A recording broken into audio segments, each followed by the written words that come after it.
హైడ్రాకు high power విస్తృత అధికారాలు ఇచ్చిన ప్రభుత్వం ఆర్డినెన్స్ కు గవర్నర్ ఆమోదం.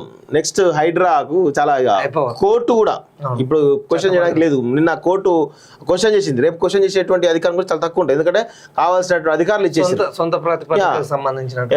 హైదరాబాద్ విపత్తు స్పందన ఆస్తుల పరిరక్షణ ఏజెన్సీకి విస్తృత అధికారాలు కల్పిస్తూ ప్రభుత్వం తీసుకొచ్చినటువంటి ఆర్డినెన్స్ కు మంగళవారం రాష్ట్ర గవర్నర్ వర్మ ఆమోదం తెలిపారు. దీంతో ఇకపై హైడ్రా చేపట్టబోయే అన్ని కార్యకలాపాలకు చట్టబద్ధత లభించింది.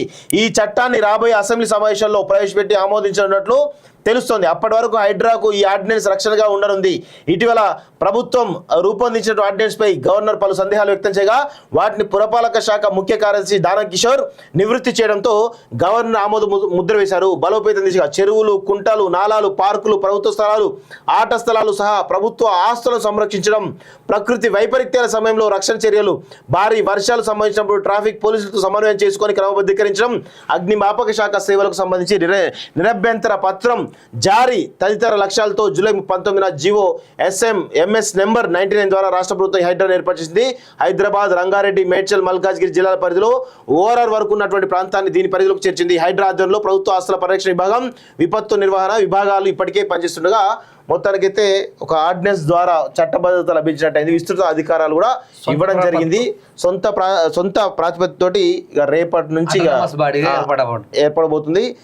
రంగనాథ్ గారికి ఇంకొంత బలం చేకూరుతున్నది. అసలు నిన్న హైకోర్టు జడ్జి ఆ విధంగా మాట్లాడకుండా ఉండాల్సింది. సో సరే, ఎవరికైనా కన్సర్న్స్ ఉంటాయి, సో ఆ కన్సర్న్స్ దృష్టిలో పెట్టుకొని ఆయనను ఇష్టం వచ్చినట్టు మాట్లాడడం నాకైతే నచ్చలేదు. హైకోర్టులో జడ్జి మాట్లాడిన దానిలో సరే కొంత నిజం ఉండొచ్చు, కానీ అలా ఒక అధికారిని అలా మాట్లాడడం ఒక మంచి పని కూడా కూల్చేస్తారా అన్న పదాన్ని వాడి అట్లాంటి పదాలు వాడకుంటుండాలి.